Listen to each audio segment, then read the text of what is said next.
Welcome to Paranormal Connections, where paranormal experiences coincide with everyday life, with your host, Christina George, only on DTMWickedRadio.com. Be advised, the opinions expressed on these programs are those of the hosts and participants and are not intended to and do not necessarily reflect the opinions of DTM Wicked Radio or DTM Wicked Productions, LLC. All listeners are advised that neither DTM Wicked Radio nor its owners and agents shall be held liable for the content of programs, including any advice given. All listeners are advised to make their own decisions after appropriate consultation with professionals who have not had an opportunity to consider completely each listener's circumstances and not a reliance upon the content of DTM Wicked Radio programs. Again, the opinions that are expressed on this show and views are solely the guests and the hosts. They do not reflect DTMWickedRadio.com or DTM Wicked Productions, LLC. Hello, everybody. Welcome to Paranormal Connections. I am Christina George, and tonight, boy, oh boy, do we have a show for you. So, for most of you, you know me. I have been around the paranormal field for a very long time. I am not new to this field whatsoever. And I think that there's probably nobody that is in the field, at least that is in the public eye, that does not end up with haters. People who are on my page know that I am probably one of the most positive people out there. I help anybody out there that needs my help. I volunteer. I give back. You know, I do all these things, my readings, my investigations. I mentor 35 children and 12 adults. Everything I do, even the teaching and education, lectures, everything, I do for free. So I really, really kind of take lightly what people say. I don't take it too personally until about 6 years ago. And I have a family member who has some mental issues as it is. Go out and start slandering me. And for the first time, I got to see what it was like to have people who had no idea who you were, what all sides of the story were, or what was really going on. They would take just what one person said, put it out there as if it's truth, make a whole lot of claims, yet never back it up. Just a whole lot of spouting out, and then all of a sudden they make a judgment. I got death threats. So let me go back just a little bit more. It was such an extreme with my sister that she had went out and said that I was wanted for murdering our grandmother, and that I had been on the run for 5 or 6 years. And she had seen me locally on a case that I did with a unsolved murder, and I had given, what I saw. And she went on and told people I was a fraud, I didn't have any abilities, that the police were in both counties were looking for me, and I was on the run because of it, and that I was hiding out in Oregon of all places, and that hiding from the police. So like I said, I had people, or they were saying that the kid the unsolved murder of this young girl here, that the only reason I knew these things was because of the fact that I was wanted for the murder and I had done it. Now, people, that is some pretty brazen shit to come out and say about somebody. And because it was a family member, people thought right away, it must be true. Why would somebody say something about you that is not true, especially your family? Oh, my God. Really, people, you got to get a clue. Nowadays, anybody, friend, not friend, somebody you don't even know, hears something about you on the Internet, people can go any way. So nobody's safe. It doesn't work that way. But one thing that I learned was to not feed the negative energy. So instead, and I'm telling you, it was a hard lesson for me, of everything that I teach of being positive and to be kind and to help others and forgive others, all these things, I was feeling such rage, emotion, sadness, betrayal, misunderstood, all these things. And I thought, wow, this is how evil attacks you. This is the kind of stuff that happens when you're in this field, or just in general, just even with people who aren't in this field. So I ended up learning the hard way. I was battling with her in court and all this kind of stuff, and, we got mutual no-contact orders because she had said I beat her up, and we were able to prove that didn't happen. And so they said, they gave me a no-contact order against her, and, she wanted one, and I said, absolutely, I don't want to hear from her either. And all was good until that expired. And my career really kind of hit a milestone. And my shows came out. I started lecturing all over the place. And so it was a perfect time for her to attack. Well, most of you know a man named Evan Jensen. And he has about 50 different profiles, 80 radio shows. I mean, beyond reality of everything you could possibly think about. Anything I talked about, he made a page about it, a new show about. So I had met him. He contacted me, wanted to be my friend, was wanting me to come on his show. Actually, I've known Evan for many years and was always a very good friend of his. About a year ago, I started seeing things change, and I started seeing him going on these rants. And I think, really, to be honest, it came about the time, he became a paranormal investigator and then a radio show host, and then all of a sudden he started telling people he was a demonologist. Now, that I don't believe, because I actually even have one of the shows and that I did on his show saying that I was one of the people that, he trusted so much that he was having activity at his own home, and he needed some help to see if I could remotely view what was going on.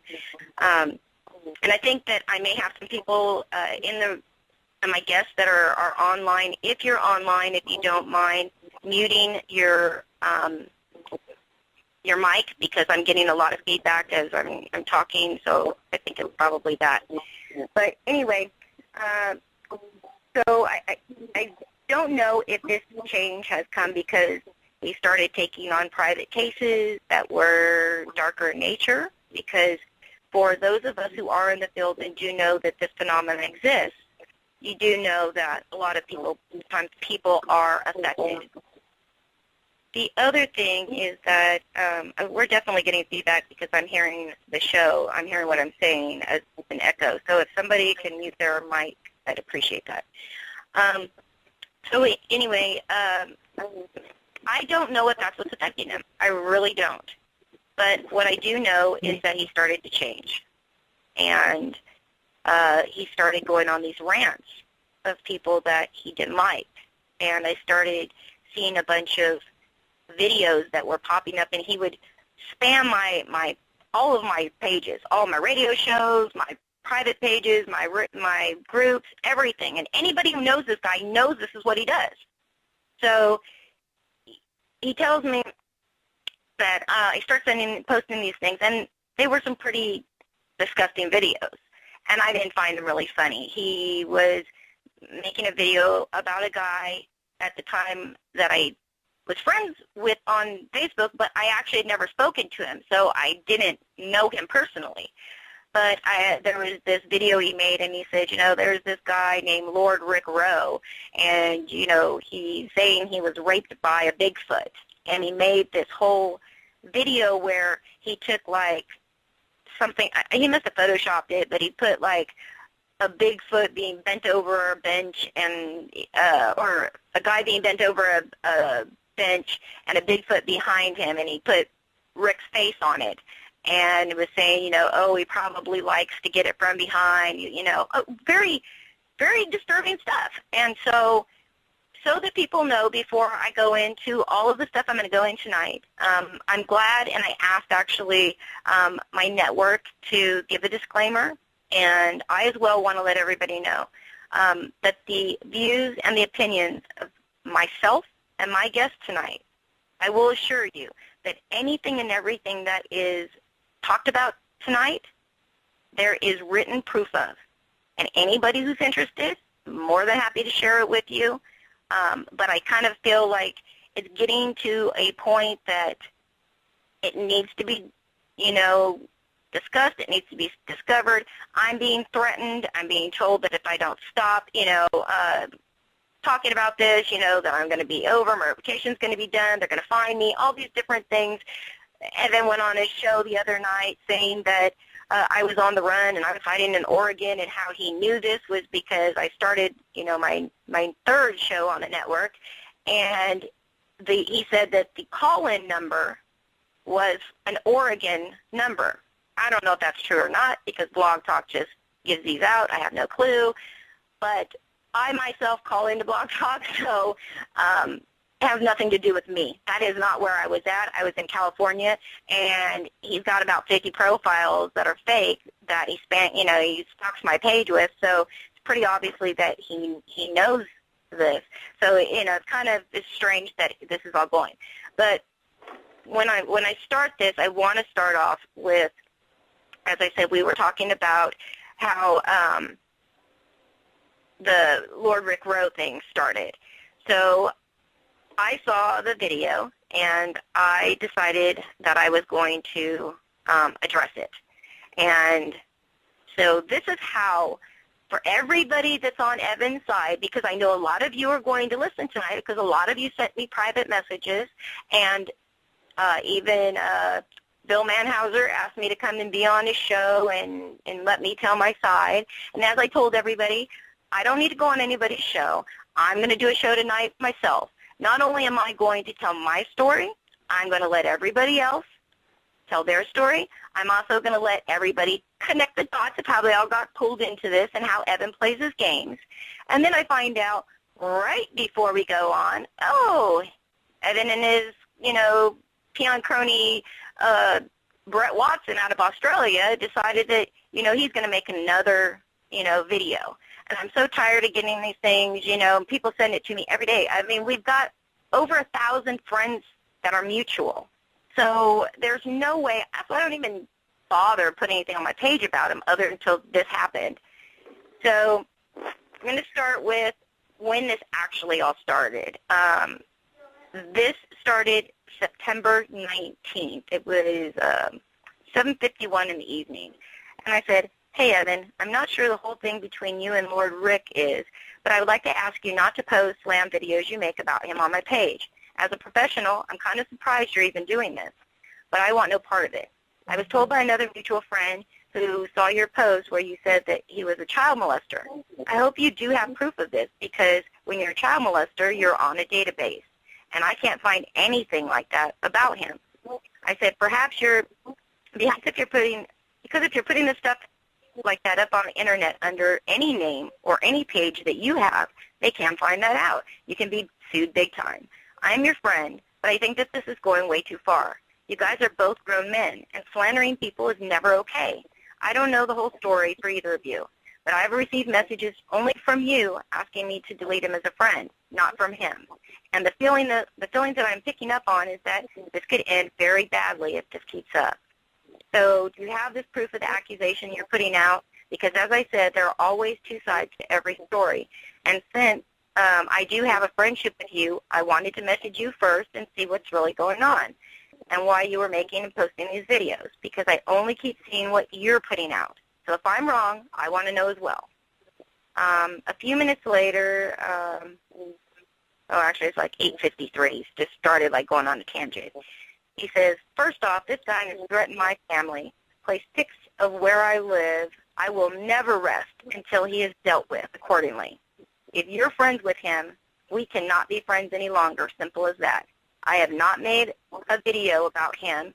He and our listeners in Australia started retaliating against him, and that has nothing to do with me, simple as that, LOL. A minute later, he sends me another one. He said, did you know that he had attempted to create a show with our trade name Beyond the Edge of Reality through Blog Talk and attempted to impersonate me? He fooled Blog Talk for a few days until I caught it.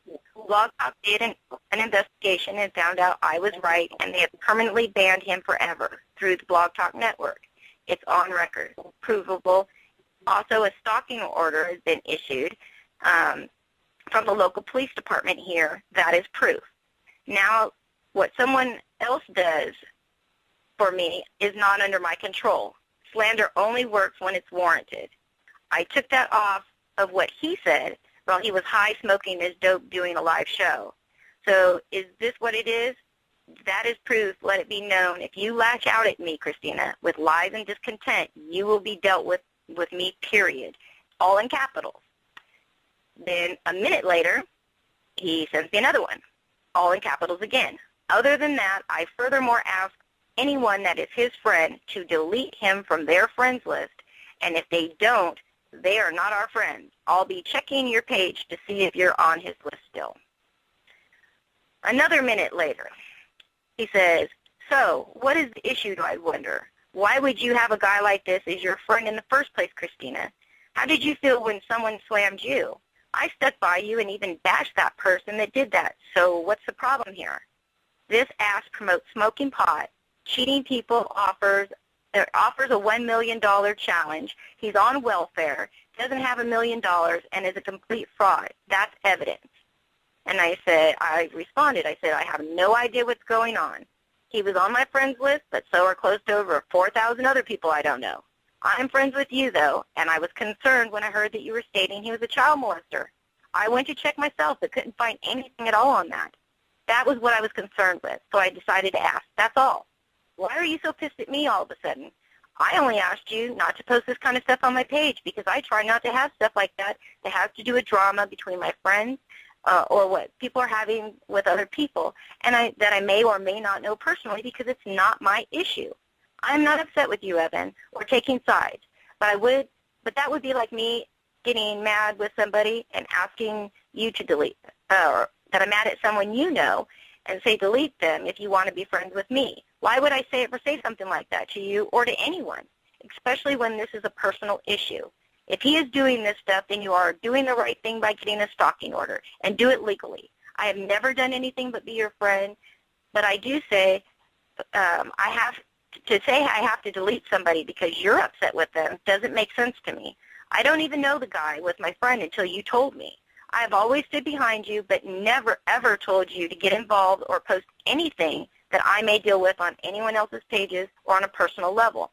You are my friend, which is the only reason I asked. He then replied a minute later, Christina, are you a part of, and I'm not going to say because I'm part of a talent agency. I have a talent agent. And he says, because I'll be in touch with them too. Apparently, you and them are in cahoots with this fucktard. I will become the biggest prick you've ever seen. I have no friends. I do not care at this point. I'll go public like none other has ever seen. You have no idea what I'm capable of. But Jason has just informed, which was his co-host, me that you're talking shit about the entire thing and has been reading your comments and so forth. So now delete yourself and expect repercussions from all of this. I'll explain how after hearing negative things about you, I took care of you and dismissed the entire thing. So now I'm blocking you, Christina, and with a full press release about you, as well as good luck in the future. You never thought you would cross me or my talent agency. It's going to be fun for sure. I'm going to love this, opening their can of worms. Okay, then. So that's where it started, and I was blown away. Like, this was not the person that I had known for all these years. I could not believe that this was happening. It was like he had busted a blood vessel. So I decided to contact Rick Rowe, and I got a few more videos. Evan blocked me, but then he unblocked me to send me a video that Rick had done on his show. He has a very successful show, and it was basically using his show to put his side out about Evan. Now, at the beginning I thought it was kind of petty, but to tell you the truth, like now seeing what he's had to go through, and now even what I've had to go through, and now at least 15 other people have had to go through, we're all dealing with the same shit. And it eventually gets to a point like, really, I know he wants attention. Like, I get that, okay? So he goes on his page and he plays the victim and he tells everybody, oh, you know, everybody's trying to, you know, come after me, blah, they don't understand me. He, you know, I'm not even really mad at Brett Watson because I think that he is being used like a tool as well. You know, Evan becomes friends just like I did, and, you know, he cries, oh, this guy's over here and he's threatening me, and so people want to react. In fact, when I talked to Rick and approached him, he was absolutely amazingly different response. He was like, oh, you know, look, I'm sorry that you even got pulled into this. You know, you know, I know we've never talked or something like that. And he's like, but, you know, I would never ask you to delete somebody off your page because you're not friends, you know, I'm not friends with them. Since November or September, I have interacted with Rick, and I found a lot of things out about Rick. Does Rick smoke marijuana? Absolutely. In California, it's legal with a medical marijuana prescription, and he has one. He has many injuries and is in pain and lives out in the mountains and, you know, does a lot of investigating, and if that is what helps him, I am all for it. I don't give a shit. You know, Evan wants to be one of these, you know, holier than thou. I'm, you know, this Catholic, you know, and nothing against Catholics, but, you know, there's sometimes they can be some of the, you know, biggest hypocrites. Because, you know, here he's on his page, you'll see him, you know, he's got this big rosary that he's wearing around his neck and talking about how he's a demonologist and told people he studied under Lorraine Warren, which is BS, I will tell you for a fact. And, you know, and that he went through demonology school and all this stuff. And, you know, I've known him for a long time. He also says now that his signature, you know, footprint on the internet is that he can't spell worth shit. And the one way we always know it's a new fake profile is because he contacts us with these and wants to talk to us like he's somebody new. They've just been created, and what do you know? They all have the same dumbass spelling errors. So it doesn't take a rocket scientist to figure this stuff out. But like I said, Brett got kind of pulled into this and wanting to be a friend, just like when I posted what I had found out, because obviously he blocked me, Evan blocked me, went on his page, and started a rant. And within, I mean, literally, probably within 20 minutes of him posting it, I had over 300 messages of people copying and pasting it. So I went on, and I basically, again, stated my side. And I said, I'll address this. Well, unfortunately, because I have such a big following, there were many people that were saying some pretty derogatory things about Evan as well, saying they'd go find him, they would do this, they would do that. And I privately contacted every one of those people. I deleted the post because then he went on his page saying, oh, yeah, now she's having people try to attack me and come after me and hurt me and all this. And it was not true. You know, Evan is very good at giving a very small portion of the truth, and then he's adding this whole fantasy land to it and getting anybody that he can, you know, rope into following him. So there is more to this story for me. And many of you out there have heard that, you know, Evan is spreading that I have taken some $65,000 haunted figurines, and I have sold them. And I'm on the run from the police in Oregon right now. I'm going to talk about this at the end of the show just because I kind of want to show where that came in from. And I actually have some team members that are going to call in to validate and verify exactly what I said, and which is why, for any of you morons out there that were dumb enough to believe this stuff, if I had stolen something worth $65,000, sold it, not given it back, and I am not in jail, there is a reason. So I'm going to talk about that later. But since this is only a 2-hour show, I've got so many people that have been pulled into this that were, you know, nice enough to agree to come on. I usually do never use my show as a platform for hate or to bring people down or try to to put people down. That is not what I am about. But I felt like it's time. Everybody has to have an opportunity. They're putting that, Evans Camp is putting that, they've invited all of us that are going to be on this show tonight to be on their slam show. Now, if anybody thinks that, any of us would, waste our time to even go on the show, no. But I did decide to use my show, and I appreciate it that the DTM Network gave me enough of the creative control over my show to be able to address this. So these are absolutely our opinions tonight, and I hope that if anybody has comments on this, good or bad, I don't even care. If you don't believe this, or if you're, I know that a few of Evan's camp, and more than likely Evan himself will be here tonight. Oh, absolutely. Actually, I see him in chat. So, yep, he's here. So he's listening. So call in and give us, a comment about what you think. I'm interested to find out, because Evan hasn't put any, solid evidence out, but it'll be very interesting tonight. So our first guest tonight is going to be the well-known Lord Rick Rowe and the arch enemy of Mr. Evan Jensen. Are you there, Rick? Oh, yeah, I'm here. Thanks so much. I can't believe that this has snowballed like this. It is, when you showed me everything you had and all of the interaction and all of the stuff that was happening, I was kind of blown away. And to be honest, I didn't even know. Like, it was just so much. I was like, wow, how could it get like this? But a lot of the people that, try to add you, which is his fake profiles, and he is in our chat room, so I'm sure you saw that. Whenever he tries to make up, a new profile, he'll try to add us. And what's funny is that everybody involved tonight, they're all doing it, because we all get the same ads from the same people with the same mistakes and the same threats, so he does it, thinking, okay, well, if I do it and it's not under Evan Jensen, then nobody will be able to find it.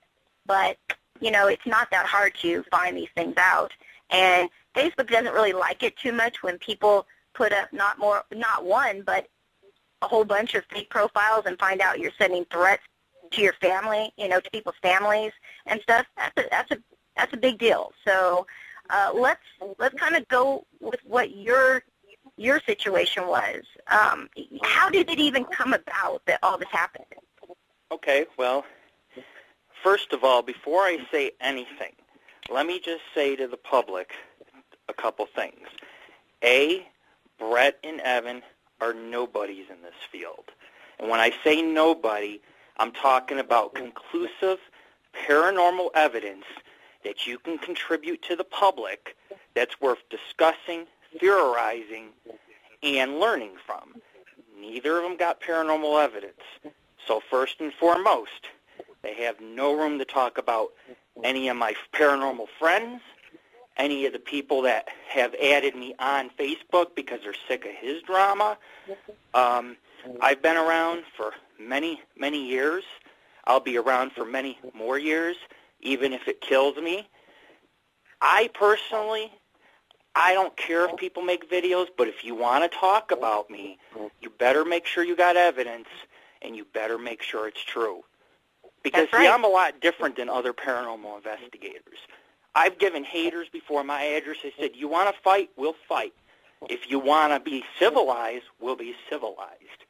It's their choice. So how this came about, well, I was on Evan's friends list for actually probably about a year, and he was spamming and added me to multiple groups, not even asking if I wanted to be in his groups, just add me on.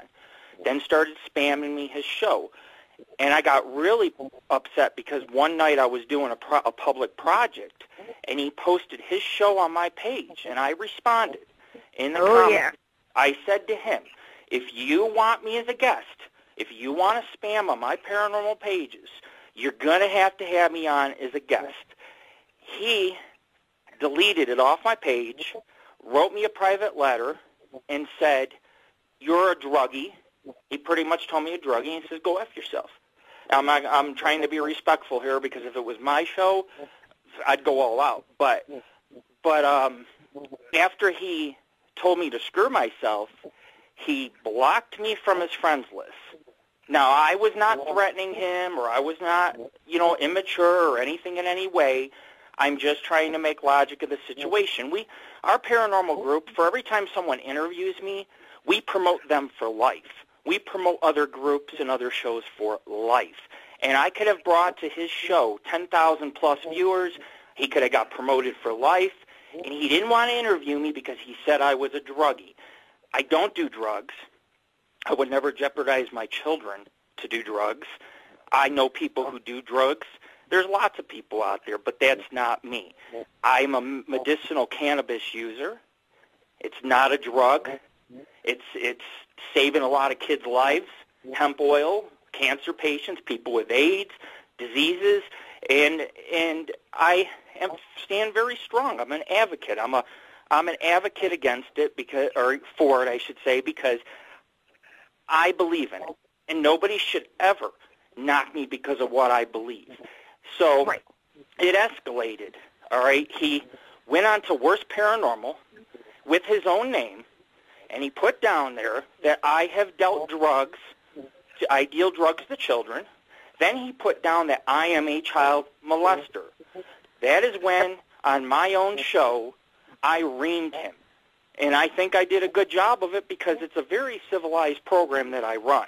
It's not like we're on there just rambling and making things up. I have to go by what I experience. And what I experience is a guy telling me, screw you, judging me, telling me that I am not worthy of a guest on his show, like he's better than me, when I've done over 1,000 investigations. We do cemetery restorations. We donate. We do so many different wonderful things, our paranormal group. And you've seen the UFO video I got. So we're not playing games. We're a real paranormal group. And this guy, he's trying to ruin my name.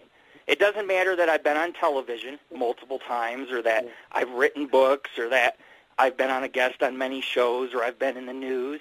All that stuff doesn't matter, because to Evan, he sees what he wants to see. And when he knows that you are making headway, it's like, fine, you don't want me on your show, that's cool. But all the rest of the people, they're going to like me. And that is what he cannot stand. Therefore, he had written, I got about 5,000 friends on my Facebook. He had written like 1,000 of my friends, people I've known for 10 years, and asked, it was creepy with the one lady. He asked her, said, why are you liking his paranormal page? He goes, we're not going to be friends if you like his paranormal page. Then it was writing people, telling people I smoke cannabis, and I don't keep it a secret. I take photos.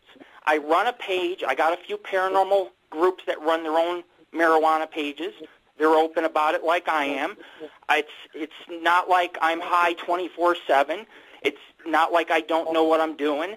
I have 2 kids to raise, a business that I run, and a very reputable paranormal group. And all of the functions that I run are reputable. Has nothing to do with me smoking cannabis. But he's trying to use it against me. And so now it's changed from cannabis, when people weren't biting on the cannabis because people know I already smoke. Then he started going around saying that I do meth, that I have meth sores all over. And anybody could go to my website. I take pictures almost every week of myself. You show me meth sores. Okay, but as far as cannabis goes, I am not ashamed of it. And if that's a reason for this individual not to have me on a show, then he is ignorant, because I run one of the top paranormal groups in the world. It doesn't matter how you look at it. When you reach over 1,000 investigations and you fall off a couple cliffs and you get chased by things in the woods and all that, then you can come talk to me.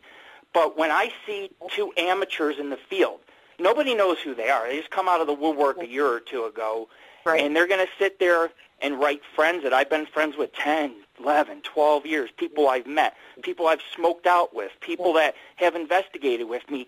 They know it's not true. But when they made it personal because they created the fake names, and there was Daryl Worthington and Damascus and all these names. We know it's Evan. Always spells the same words. This whole website, which is 12 pages big, has all the same words misspelled that are spelled towards me, because he just, the guy has got to be illiterate. And you can't listen to somebody who is illiterate. You have to be able to, in this field, communicate. Even if you don't agree on some paranormal evidence, the point is communication. This guy cannot communicate. I got involved more in this because people came to me, friends of his, and they said that they were going to leave him or delete him off the list because they didn't like that he was making them choose who to be friends with. And I told them, I said, I don't care if you're friends with him. I don't care if people are friends with Brett. But when it comes down to it, you cannot tell people what to do and pick their friends. And the thing was that I had my kids, my family was threatened, okay? They told me if I didn't remove that show, that YouTube video, how I discussed about how the way Evan's group treated me, that they would off my children by tonight. And I know it was him. He can argue and say it wasn't. I can bet both of my sons' lives. I know how this guy talks. I'm a psychic for a living. I'm more than just that, though. See, he sits there and he says, you know, he's a demonologist, but, you know, you cannot work in this field with demons and demeaning and negative entities if you're corrupt internally yourself. And all the swearing and all the threats and all the it's a lot of hypocritical stuff. You say you're Catholic, you say you're from the church, but then you're sending me, let's see, Nazi material, bombing my paranormal page with Nazi stuff. Jason, who was his co-host, is a biker, so Evan was going and creating a biker name, and then he was going and, you know, saying how he hates bikers and how I'm a biker and how we're bad guys. And I told Jason, you could do better yourself because you're a biker, and he laughs at bikers too. He just, you know, it just keeps going on and on, but they made it personal when they attacked my children and attacked my good, reputable name. And so then other people contacted me. I had one lady who kicked him out of a group because he told her if she doesn't fake evidence, he was going to deal with her. And he threatened her, and she now runs her own reputable group, and she said, you know, when I used to work with him and investigate him, that's all he talked about is getting famous. And then tonight, you know, Brad, he's talking on his page saying I'm a meth head and stuff. He's like, Lord Rick will never confront me. BS, I won't. I will meet you face to face. What will you do then? Nothing, because you're scared. That's why they do this. And so I stuck up for you. I've stuck up for a lot of people because I have seen shows he's co-hosted with. They've kicked him out. They've kicked him out of groups. You don't hear anything about me being kicked off of anything, ever, ever, because I'm respectable. I will respect your paranormal views and your paranormal practices as long as you respect mine. But threatening my family, I never talked about Brett. A video came out about a month ago about me, and I knew to myself that Evan is lying to Brett. You know, he's probably telling Brett, you know what I'm saying, I do drugs, I do this and that, and then Brett's getting sucked into it, and it's like, dude, I never even knew you existed until you started posting I'm a meth head and a child molester and a druggie and all these other things, and that's what pissed me off. It's like, you want to tell people the truth, tell them the truth. I don't care if you tell people I smoke cannabis. It's not a secret. I'm working on getting it fully legalized through politicians. So, you know, because I feel that the pharmaceutical companies, you know, they have all these drugs, lower tab, Percocet. These are things that kill your liver. These are things that kill you. And if you can be organic and natural, God bless you. But as far as these two individuals go, I have a forum called Theatrical Clowns. The only time someone ever gets added on Theatrical Clowns is if you threaten my family or you start going on sites and telling people I'm a child molester and all these lies because you can't stand that they're friends with me. And he's trying to ruin my name. And the thing is that I've existed before these two. And I go to their site. You know, my site has thousands of web pages. I go to their site. Their site's 10 pages big. And I look at them, and I think to myself, the two of them are nothing compared to the work that we have done over the years. So a lot of stuff I just laugh at. I laugh at because to me, it's like, you want to make videos, fine. Give me the free advertising. Either way, I get paid through advertising. So if you advertise me, you're just putting money cha-ching on a daily basis in my pocket. But as far as Evan goes, I have stuck up for people because he's been threatening women. I do not like women being threatened. He's physically threatened them. He's, you know, Brett today, before your show, I had a talk with him, and he told me that he is doing this for the likes. He doesn't care about people. He doesn't care about friendships and paranormal alliances. It's about how many likes, how many members he can get, and he doesn't care about each individual person. And that is the difference between me and those guys, is that every one of my fans, followers, and friends, I care about. You know, I care about these people. It's like, it's more than just a like to me. It's great you like my stuff, but let's hope we're friends and you're not going to take a knife and stick it in my back. And that is what these two childish acting men have done. You know, you want to threaten my kids. You want to make up lies. And, you know, then people know he talks about me, so people write me, and even his own friends have turned him in and told me, I don't think it's right what he's doing. And they have added me as a friend, and I have gladly accepted it because I am not a prude. I don't care, you know, like Evan, I'm not a Catholic. It's fine if he's a Catholic. I respect that. But it just because I'm not does not give him the right to call me a fag and all these other racial names. And my buddy in New York who runs his own paranormal TV show, he also worked with Evan and told me that he was bullied and threatened, and he told me if he ever sees him at a conference, he is going to beat the crap out of him, and that is what he told me. And I asked him why, and he said, well, because Evan is a racist. So all the evidence I got on Brett and Evan, you can see on Theatrical Clowns, the fake names, the threats, the posts about him saying I'm a child molester. I want people to go to Theatrical Clowns. I want you to look at it, and I want you to see how other people are coming forward about him being a fraud and how he wants to just become famous. And then you decide who do you want to be friends with. You want to be friends with someone who's reputable, honest, and isn't going to be into paranormal bullying? Or are you going to sit there and believe what he says on some page? Because people all believe it's true. And it's not. It's like, show some screenshots, show some evidence. If not, shut up, move out of the way, and if you got a problem, we can hit each other till we're black and blue in the face, but to draw other people into this mess is childish. And I completely agree with that, and I think that's where it's just getting so blown out of proportion, and it's like it's not just stopping there.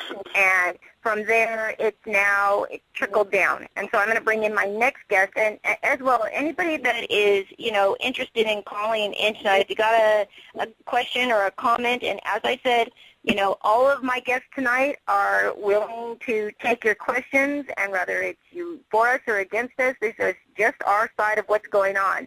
So the calling number tonight is 347-945-5313. I'm also on the Paranormal Connections page as well as my own Facebook page. I will be putting the links to Rick's Theatrical Clowns page, website, so that you can take a look. And as I said, you know, Evan and everybody is throwing out a whole bunch of accusations. But, you know, and what's so funny about it, Rick, is that they continue and continue to message us, and knowing that you screenshot everything that they send and post it so that you have it. I mean, somebody asked me tonight, you know, well, does he have evidence to back up what he said? And I said, the thing is that every single person who comes on my show tonight has, oh, yeah, they've got the evidence, not a problem. It's all there. But we're, you know, individually, we're not going to keep getting called out, and we're not going to waste our time going on their shows. Why would we do that? Well, I mean, that doesn't even make any sense to me. You know why I won't go on their show? It's not because I'm a coward or gutless. It's because I'm not going to bring them 10,000 fans when they are going to sit there and call me fag and all these other derogatory names. If you talked to me like an individual and called me Rick, not meth head or fag, you would have got me. But I am better than you. That is why I'm not going on your show, because I'm better than you. I'm bigger than you. And the only shows I deserve to be on are shows that are reputable and big-time paranormal groups that are serious about the paranormal and believe in paranormal alliances and unity, not paranormal bullying. Absolutely, absolutely. And, you know, one of the things is, I mean, it's reaching out. I mean, I sent this out to so many people, and we are breaking the charts with our numbers right now. I mean, they are coming in and breaking all records for all of my shows, I believe. So I'm glad that people are listening. You know, as I said, whether you fell for this crap or you haven't heard of it or you have heard it and don't really know, this is a chance, because I myself get messages. I got like 40 messages today asking me, oh, I saw this, you know, oh, there's a video, oh, what's going on between you and Evan, you know, and people, because they are on my page and you've been on my page, like, this is not me. This is not what I do. My page is all about positivity, helping people and stuff like that, not, you know, bashing each other. And, you know, it's getting to a point where I just said, you know what, screw it. I'm not going to keep explaining it 500 times, you know, in 500 emails. I'm just going to go ahead and just put everybody's thing out there. My next guest that we're going to bring in is Tracy Muller. And Tracy's actually a friend of mine and actually tried to kind of help with all of this when it kind of first started, when Evan was doing all this stuff with me. And actually thought that maybe she had been able to calm things down, you know, and she didn't know anything that was going on, and, you know, was asking me, you know, the stuff that he was saying, was it true, was it not true about Rick? And I said, I've done my checking, and it's not true. He's not in any database. I can't find anything that he's saying. And so the next thing I know, you know, I don't hear anything for a few months. I didn't even post about it. I didn't even care about it. That's the thing. I didn't want to feed it.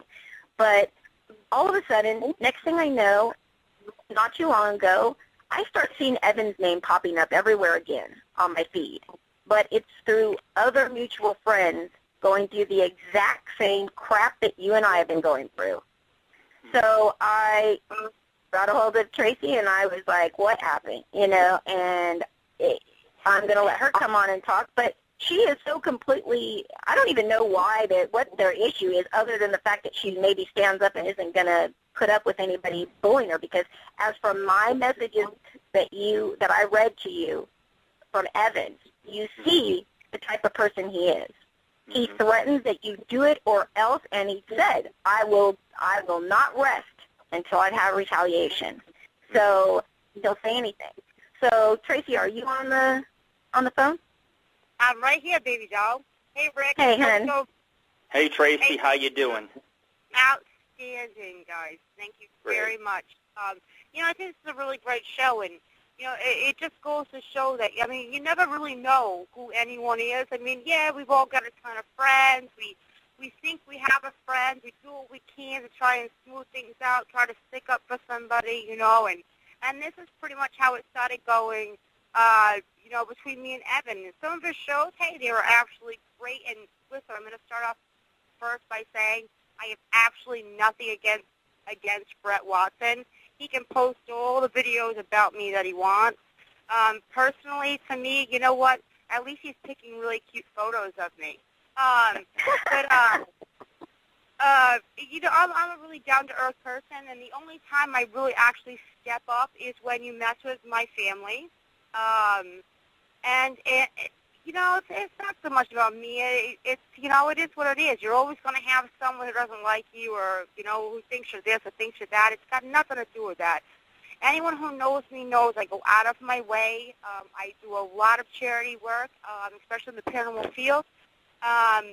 Anyway, so my story is, you know, I mean, Evan started this whole thing, and he would post on my wall, you know, all these bashing shows, and, so I kept deleting them, and one day Evan sends me a message, and he's like, hey, listen, is it okay if I post it? I said, as long as you're not bashing anyone, I don't care. If you want to post a show link to my wall, not a big deal. It's okay, buddy. Don't worry about it.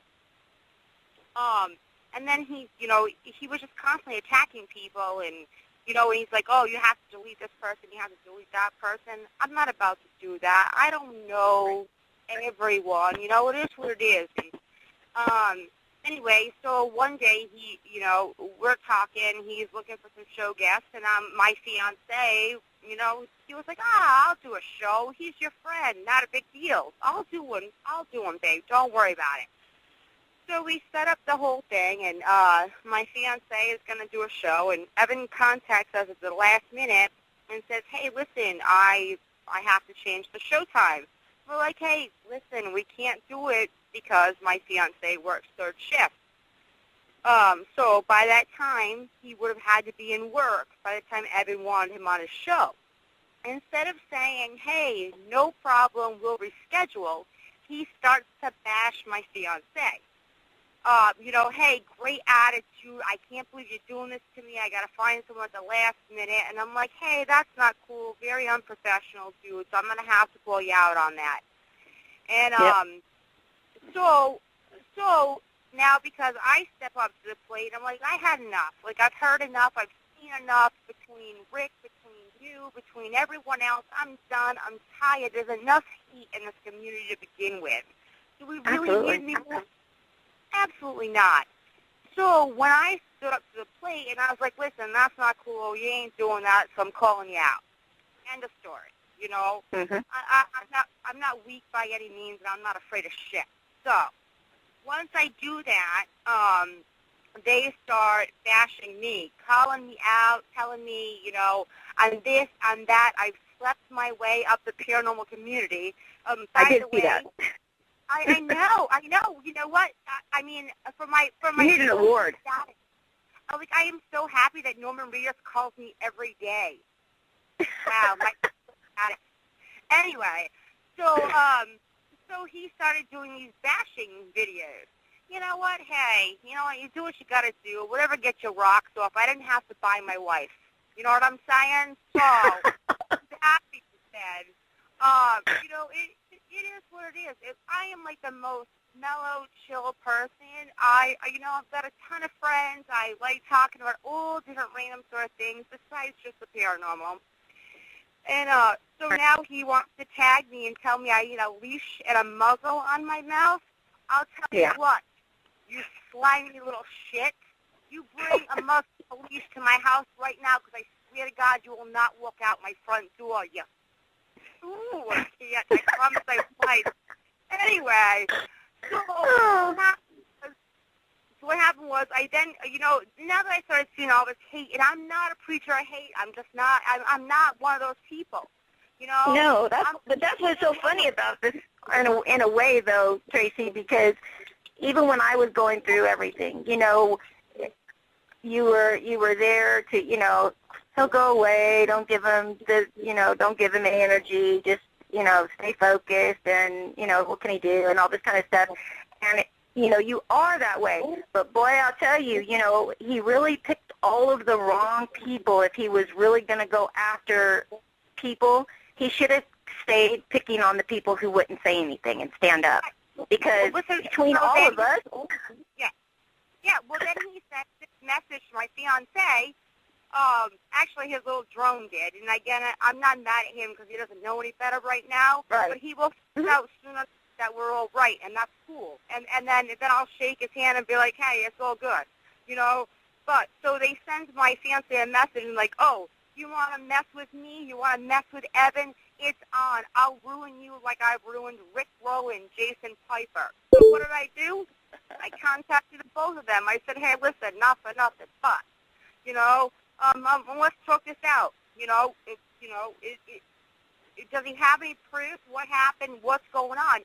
And all of us talked like normal, rational adults. I mean, This is something beyond their comprehension. They don't even know how to do it.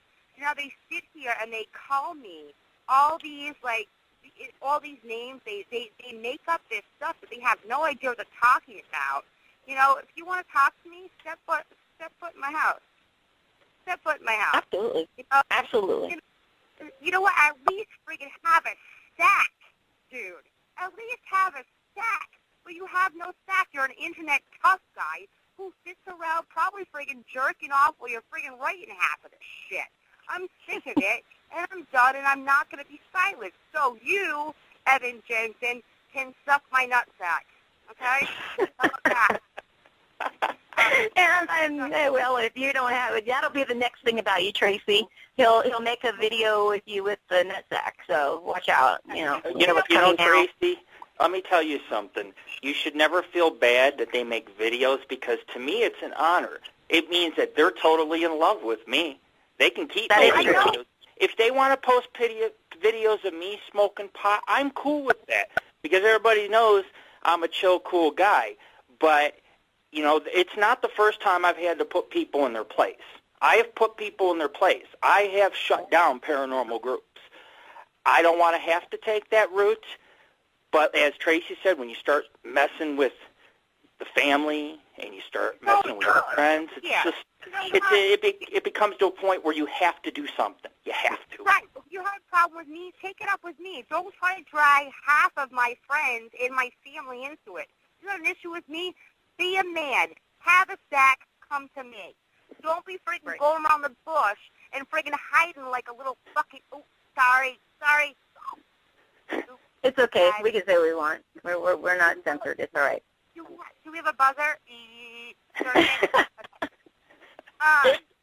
But you know what? Come to me. Be a man. Have a stack. You know what? Because all you're doing is showing me that you're scared of me.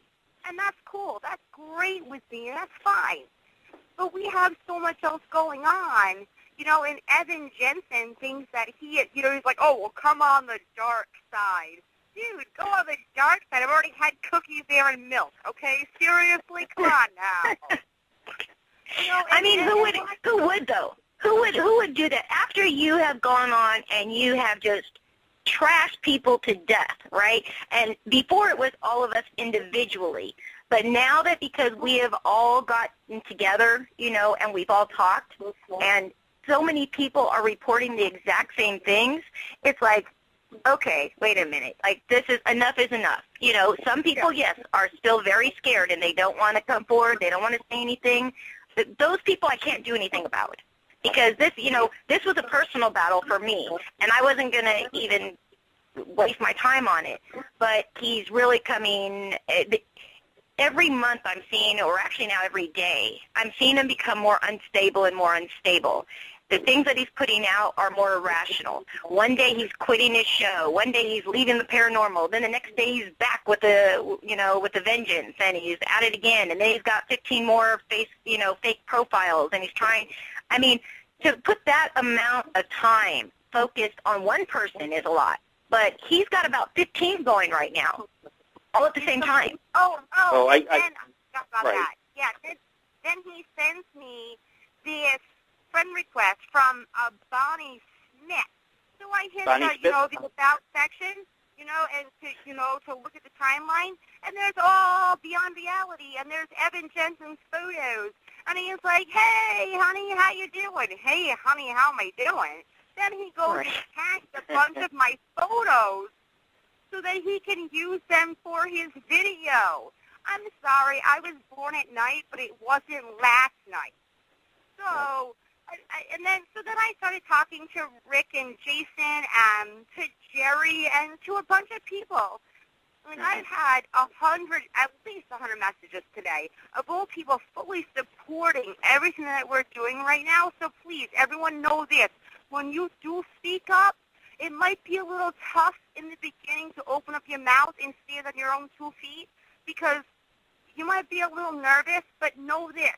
There are people out there who have your back, and this group right here is talking are some of them. My fiancé, absolutely. He's right there. He has our back. He understands exactly what's going on. He isn't worried about some wannabe demonologist, paranormal, pussy. Yeah. Who does nothing but talk trash out of his ass because his mouth knows better. You heard me, Evan Jensen. Okay, you heard me.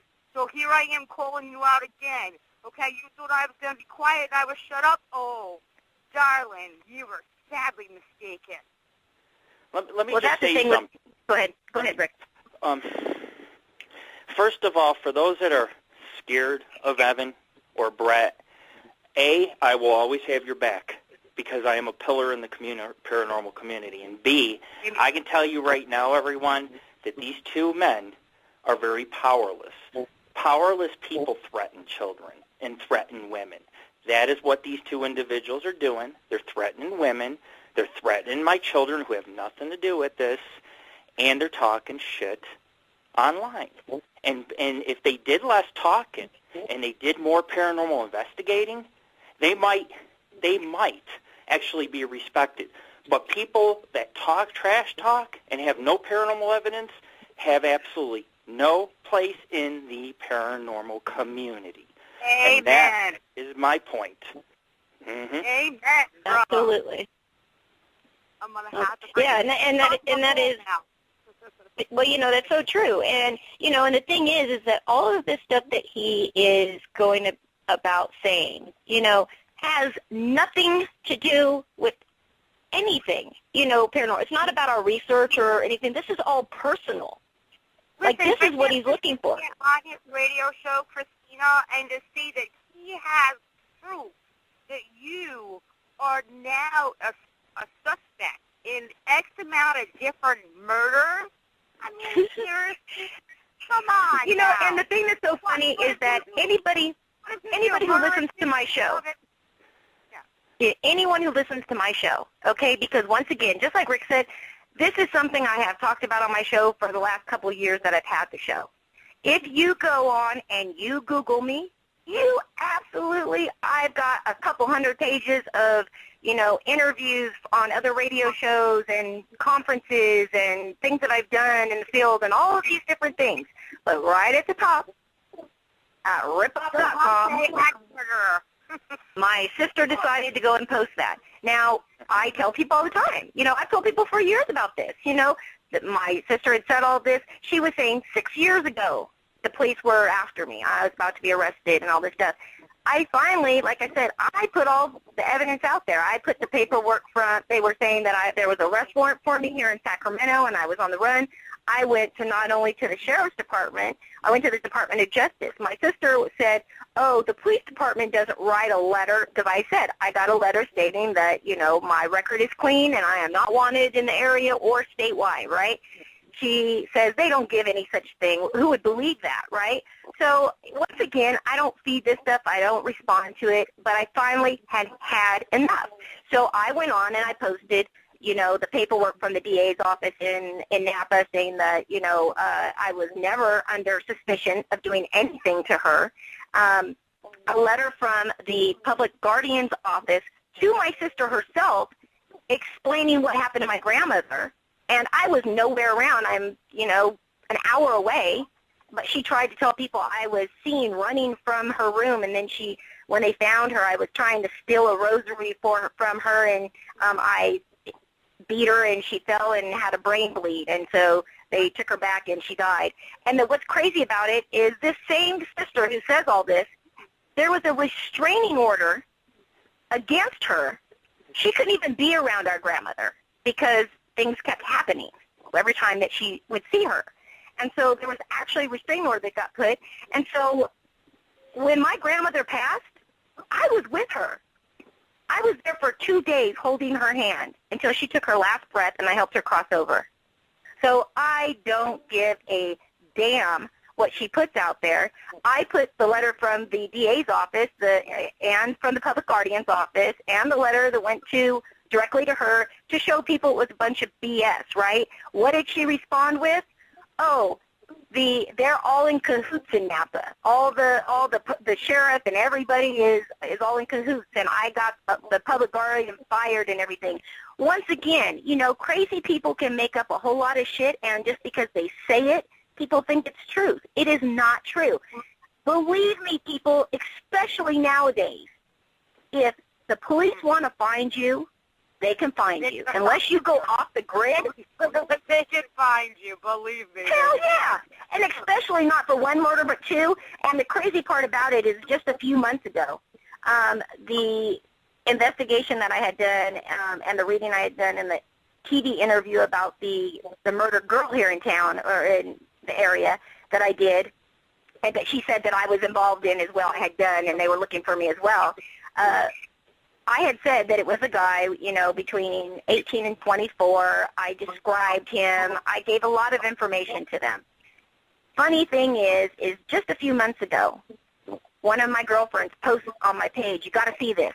Well, they caught the killer, and they convicted him and found him through DNA that was left when he killed her. And he was 23 years old. She did know him. Everything that I had said, I was right on. But, duh, I'm a freaking psychic. That's what I do. It doesn't mean I'm a murder suspect, you know. And so it just showed, and I posted all of that. And so, of course, my sister goes on and puts a bunch of shit up. Now, Evan was the one who, when all of that was going on with my sister years ago, that's when I became friends with him. So he knew about that. He didn't believe it. I showed him all the evidence. He knew it wasn't true. But as soon as all this stuff happened, I went and I looked up all of you. I looked up Lord Rick. I looked up Jerry. I looked up Jensen. I looked up every single person. And you know what? I was, after this all started, you know, and of course you want to check people out, and of course you want to know who you're talking to. And I did a bunch of research. I was a prison guard for 7 years. By no means am I stupid or ignorant, okay? So I went that route, and I did that. And the thing was is that I went, wow, this isn't, you know, this doesn't make any sense. Nothing's following, nothing's going, nothing's coerced. Did you see the fake arrest record that they put up with my I saw that. I thought that was awesome. I mean, it looks really cute, by the way. Anyway, but I mean, crazy. I'm like, wow.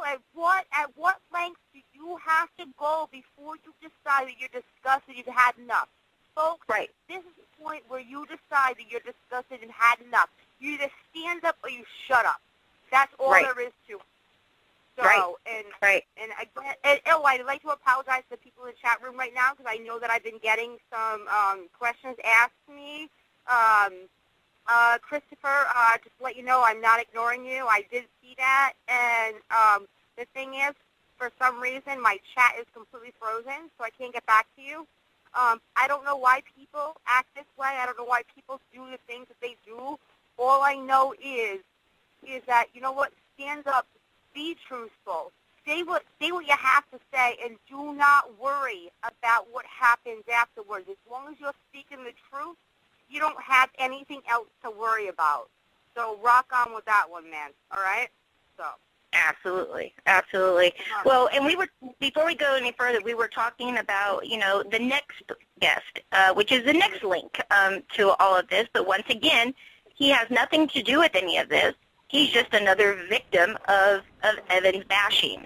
So, and it's another friend of mine. And, of course, now in the paranormal field, most of us know that if you're on Facebook, you probably have thousands, you know, hundreds to thousands of mutual friends with other people in the paranormal community. So, you know, you can make a lot of, then people go on to your page and they add all of your friends to try to have more friends. It's like a friend competition, and it's like crazy. But the other person that's involved in this is Jason Piper, and I actually, once again, I had seen that he had some issues, and I'm like, you know, Jason is such a nice guy. I just can't even. Once again, it's like if he was going after people who are like always negative and they're always going after people or whatever, then I could see this. I could understand this, but like the people that he's choosing, it's amazing what he puts out, you know, and people will believe, and it's so that's not who these people are. But, Jason, are you on the line, too? Yeah, I am. How you guys doing? Good. I what? You rock, buddy. Oh, you guys rock, too. Thanks. I love well, your thank you so much. Yeah, thank you so much for coming on, sir. I'm so sorry as well that, you're having to go through this. And, I think that as many of us have talked, about this, that at the beginning, we just figure like, he'll go away, Unfortunately, I keep saying this over and over, it seems like Evan is like a bad case of herpes. Right as you think that they're gone, they come back, Well, I can't tell you much about herpes personally, but yes. I used to be a nurse, so I know quite a bit about him. Yeah, he matches up quite nicely, I must say. Well, you know what? Let me just give you a brief, my summarization at least of like what I think of him. It's nothing. I'm not going to take jabs at him. I've never said one thing about him. Never posted one thing. Never really even responded to any of his psychotic emails. I just tried to take the higher ground, like you guys, basically. Mm-hmm. Unfortunately, some people are just relentless with their own self-loathing and pity. And miserable people, of course, misery loves company. So why wouldn't a pathetically miserable, lonely person want to bring everyone else down with him? I've noticed that you guys keep kind of saying, like he's done this, he's done that, he's done this. Well, he did everything to all of us because he's pathological. And pathological is just that. It's a path. And when the thing is, we're not dealing with a man here. We're dealing with a little boy. First of all, anyone who claims to be a professional in any field, I hear all the emphasis on paranormal. Regardless of the demographic, someone like Evan should be removed from any group in any situation. I agree. The thing is, we're dealing with a child. It's indicative if you just look at his grammar, because he's like got the grammar of about a second grader, right? Which is obvious. Okay. Second thing is, grandiosity is a symptom of psychiatric disorder, and we all know people who think they're the bomb. Okay. But the thing is, someone with unjustified grandiosity like Evan, with literally no accomplishments, no credentials of any kind, nothing positive ever done that I've seen. Okay, you're dealing with someone with like delusional grandiosity, and I think it just boils down to we're dealing with a child.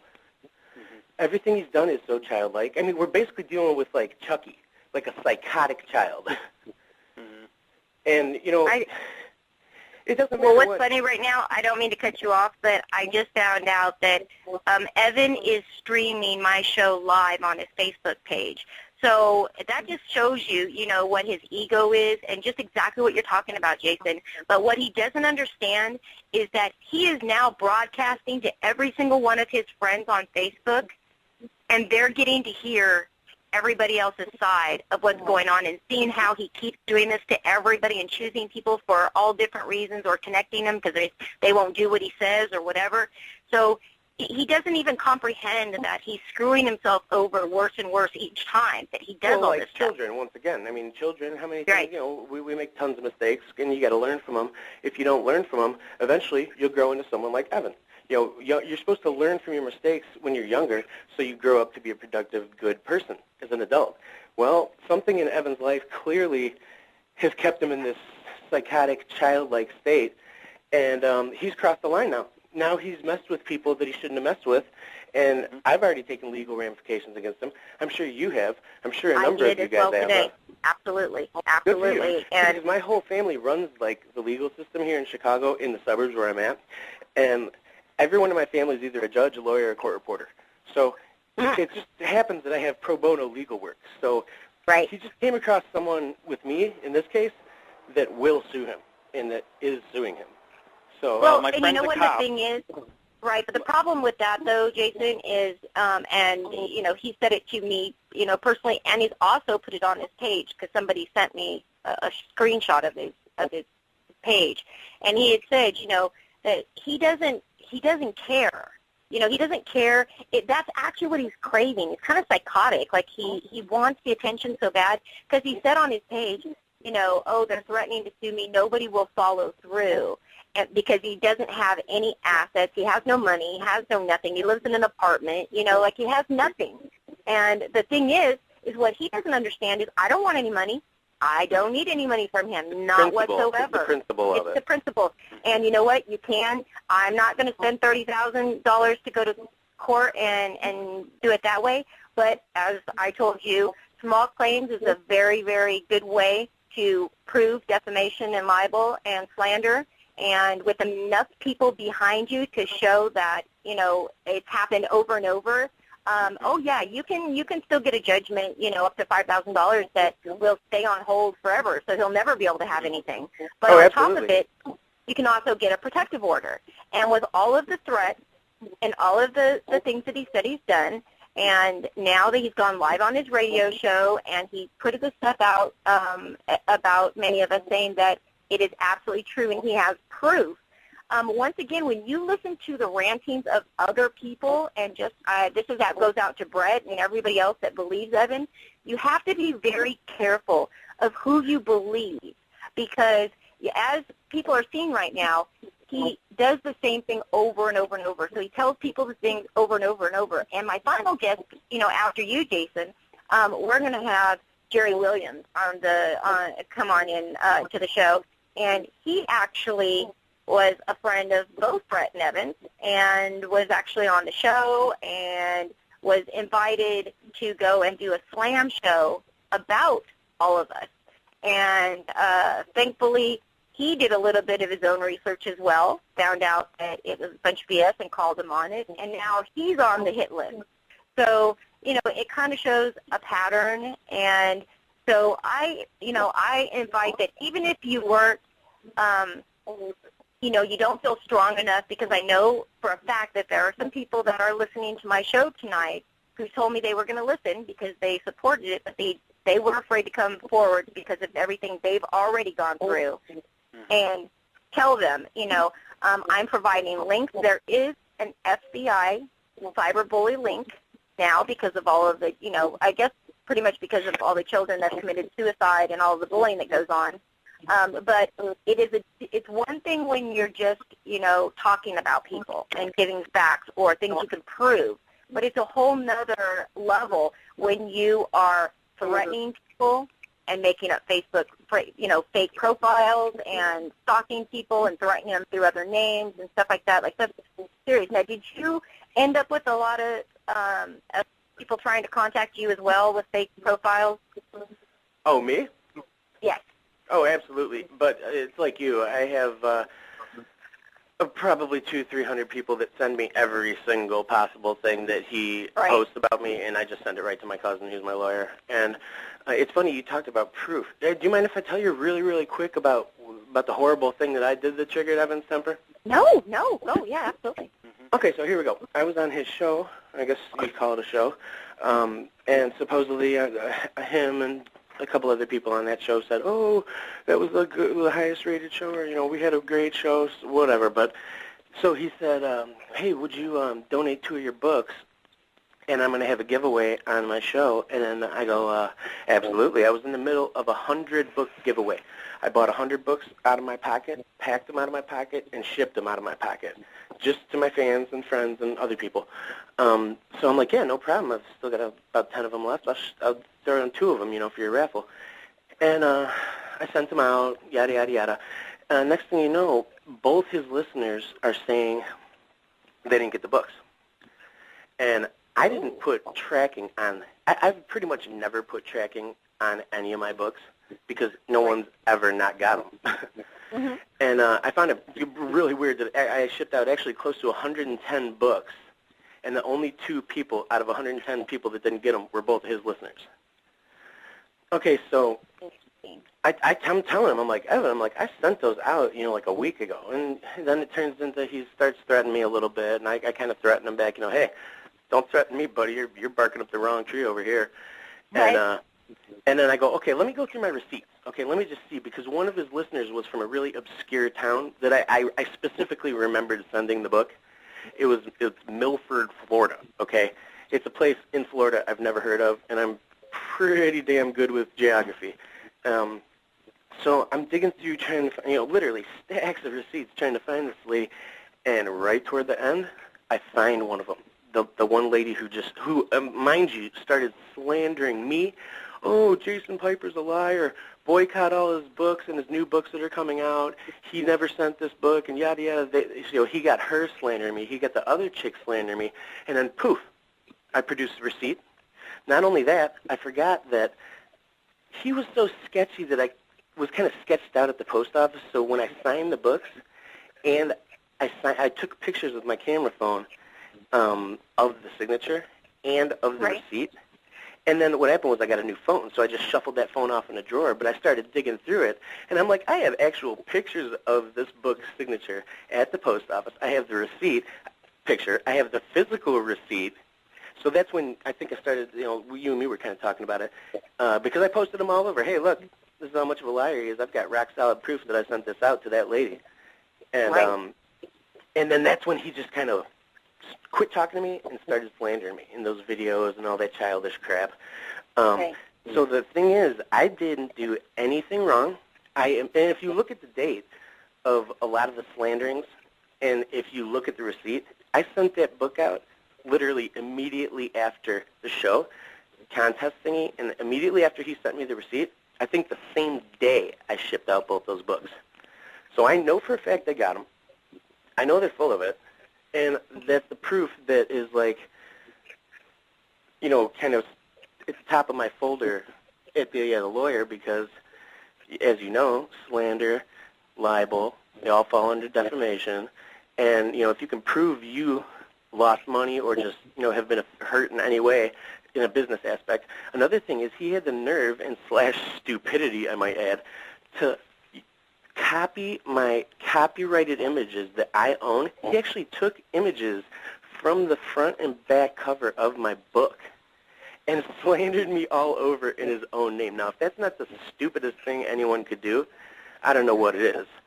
Absolutely. But that is dumb as, sending stuff to Rick when he knows that, he screenshots every single thing and puts it on his his website.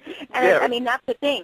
I'm starting to wonder, though, and maybe all of my guests can kind of, chime in real quick before we get to Jerry, but, with him, now investigating and taking on, these so-called demonic cases now, like I said, he told people he mentored under Lorraine Warren and all of that, which I know for a fact he is a liar, pathological liar. Absolutely. Exactly. Absolutely. Mm-hmm. But do you think that, or do any of you think that, he could be being affected mentally? I know that he's gone online because people are trashing him online on Worst Paranormal when he was trying to slam Rick. And somebody went on there and said, look, you need to learn to spell first before you start throwing stuff out, right? And he said, oh, you have to forgive me. I'm blind, and I'm legally blind, and I have a terminal brain tumor, and so it affects me. Now, I've known him all this time. I have never heard anything about any of that. Like, and I don't know his medical records, to say, but all of a sudden, I've never in 5 years heard he had terminal brain tumor. So I don't know. But do you think that he could be possibly affected by something that he took on? Every man makes their own bed. That's our belief here in the Wild West. I don't believe that we can blame spirits for his stupidity. We cannot blame a brain tumor. I have many medical conditions. You don't see me mistreating people. You don't see me using that as an excuse. I don't want pity. I'm not self-loathing. And you have to look at it this way. My friend's a cop, and I will not say who sent me his criminal record, but I will say that I have lots of connections in the government, and a lot of people can instantly give me anything that I want just by asking. And it showed up. My cop pulled up his record, where he lives, everything, and it showed up that he's got a Class A felony of attempted kidnapping. So why? Yep. So with somebody who has that mentality, why should anybody believe anything he says? If I kidnap somebody, do I deserve to be going to people's house exorcising demons? This guy is a public threat, and he shouldn't be going in people's houses, especially with women with kids. Because if he's going to blame it on the tumor, then that's like saying, hey, I physically hurt this woman or I physically hurt this kid, but I have a brain tumor, you're still going to go to jail. You're still going to pay. Every man makes his own bed. Absolutely. Yeah, Christina, and actually my attorney found that too. Go ahead. What we're dealing with here is not something that just is sporadically materialized. This is from his childhood. These are his demons, and this is his issue, and he's just a metastatic lump on anyone he comes near, and it's just a projection of his own, like I said, self-loathing, pity, loneliness, jealousy. And the thing is, real quickly, the last thing I want to get in my 2 bits here is that the whole reason he got pissed at me, and I think they said they didn't get the books, is this. He started that Lord Rick thing. First person he sent me a message, hey, immediately delete Lord Rick, he's an animal abuser, because Evan knows I'm an animal advocate, and I love animals. And I go, well, you know what, Evan, I don't even know that guy, and I don't think he's even in my friends, and first of all, you have no place to tell me to delete anyone. I don't know the guy, so I'm not doing anything. I stuck up for Rick, and then the next thing that happened is he started slamming you. Same thing. Pounded me with emails saying, hey, you didn't delete Christina. I go, I'm not going to delete Christina. I go, she didn't do anything to me. And you have no proof that she did anything to you. Okay, so he got furious and really started opening profiles. Yeah, he was with me. Absolutely. He was opening profiles in my name with all my copywritten images and all, saying all this terrible stuff so it looked like it was coming from me. It was misspelled. My name was misspelled, but regardless. And so then he starts pulling this shit with Tracy, who's a friend of mine too, mind you, and I laid into him, and I actually warned him. I didn't threaten him. I warned him that he's whistling past the beehive, if you know what I mean. Some people, you can bully people all you want with your moronic little hiding behind your computer, but if I was on your front porch, you would be calling 911. You would be hiding. Yeah. So I just warned him that, he should stop what he's doing before karma pays him back. And that's the main thing. We're talking about court and we're talking about judgments, but the ultimate judgment is the stack of horrible karma that is looking him in the face right now. And that's the main thing we should just think of. Just take solace in knowing that he's just digging his grave and stacking horrible karma up that he's going to have to deal with anytime now. And so I was sticking up for you guys. Agree. He got infuriated with me for sticking up with you guys, and I wouldn't defriend you guys, and I stuck up for you guys. Even though I didn't know Rick, I knew you, Christina, I didn't know Tracy. I'm not going to get bullied into defriending anyone, period. Yeah. Exactly. Well, I'm an animal advocate, too. I have 2 rescue dogs. I have 2 rescue dogs, 2 cats, and a turtle.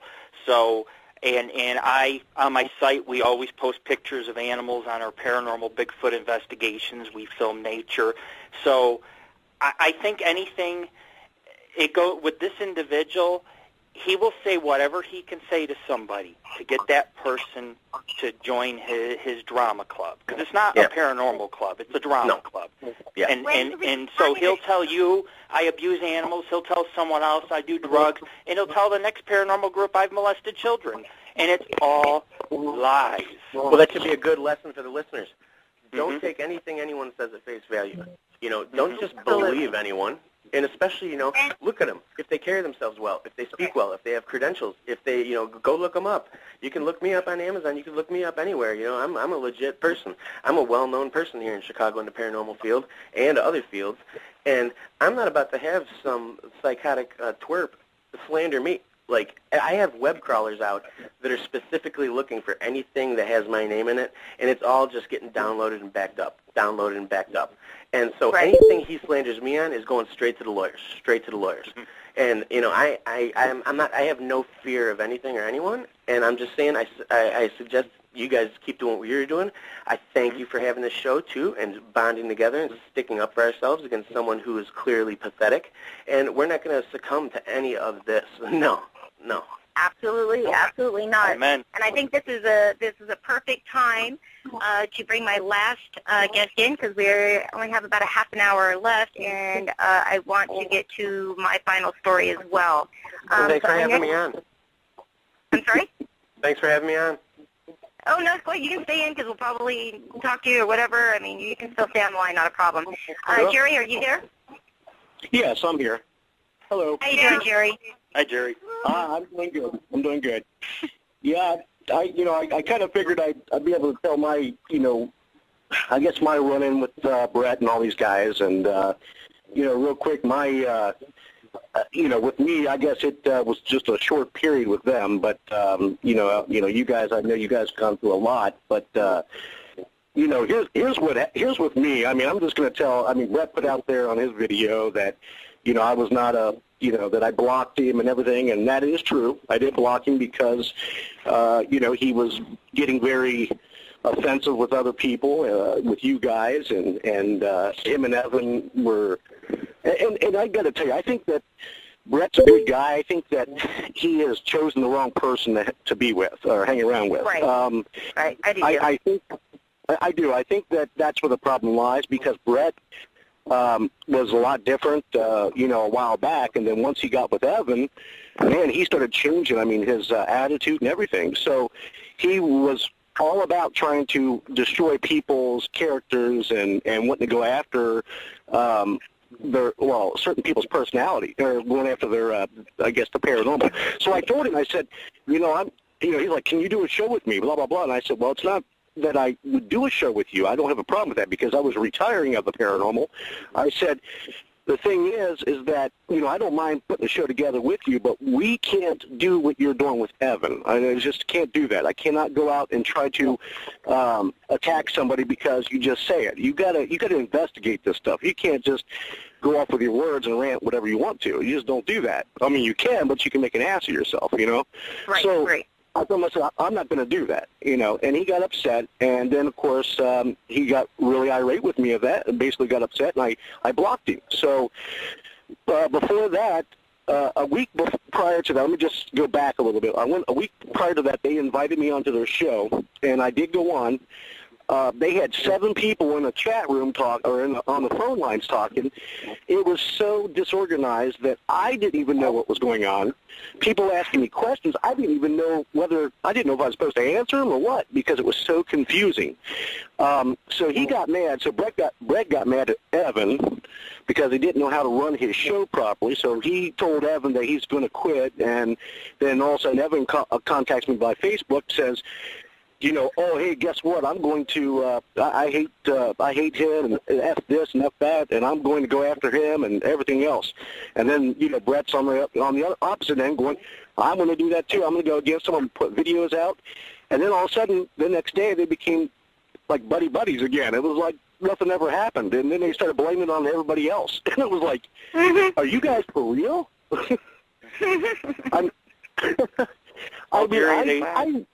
I do want to say something up, Jerry. They were talking about you today, and I went on there to defend you. I did because I didn't feel it was right that they were talking about saying all these poor things about you. I know those things aren't true. I know they've done them to me, but I just told them this. They said he doesn't want to be part of your drama club. End of story. That's right. That's correct. Yeah. That's right. Yeah. And I actually. Oh, go ahead. Go ahead, Jerry. No, go ahead. No, I'm going to say that's exactly what I don't want as a part of the drama, and I would never, if I was going to ever do a show pertaining to anything, I mean, like I said, I'm all for people. If somebody is doing something wrong in the paranormal, okay, yeah, go do your thing, go after them, whatever you want to do.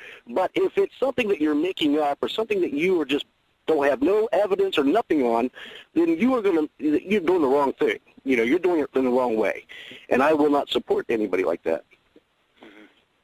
Absolutely, and he's actually in our chat room, and I'm finding out that we are getting threats from him. So, very interesting. So people, once again, obviously Evan doesn't like to hear, since he decided to make the wrong decision to stream my show live on his Facebook page. I don't know if it's still up there or not. Don't really care. Maybe he decided to take it down and go listen for himself before he, gets in any more, trouble. But you're really screwing yourself. Let me just put it that way.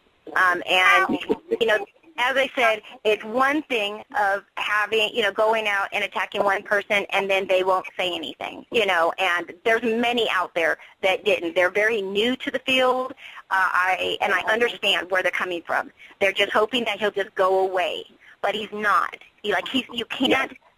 You can't, reason with crazy people. You can't. It doesn't make any difference what you say, what you show them.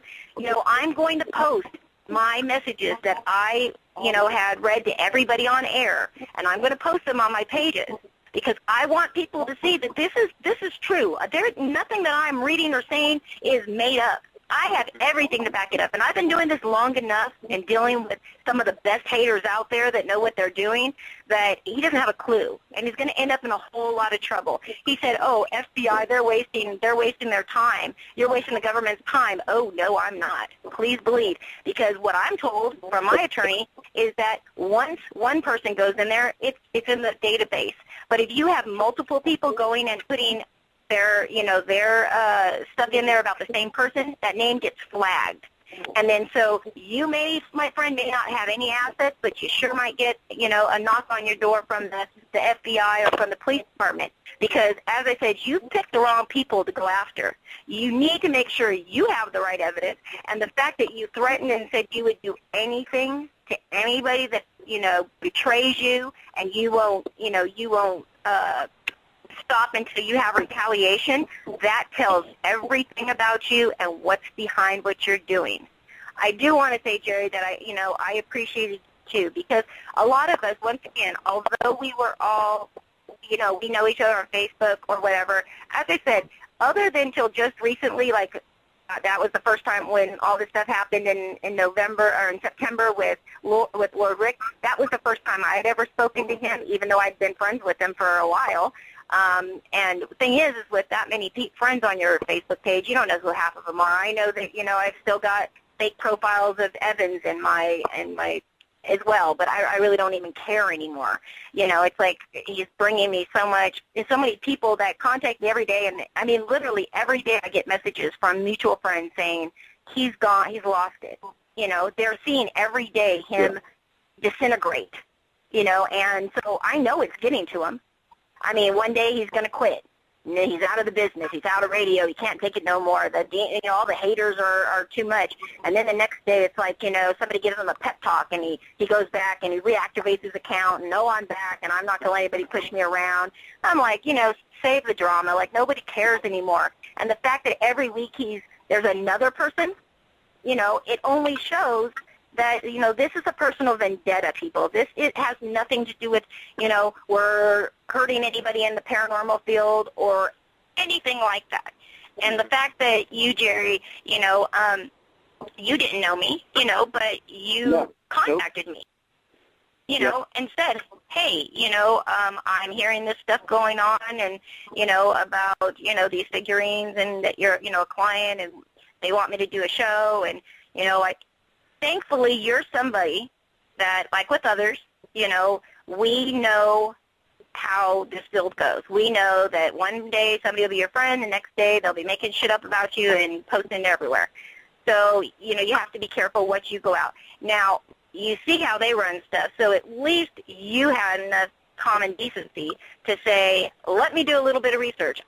And even Tracy, she looked me up. Like I tell people, Google me. Shit, if those are the only two things you can find on me in the last 10 years that I've been professionally doing this, I'm pretty damn good.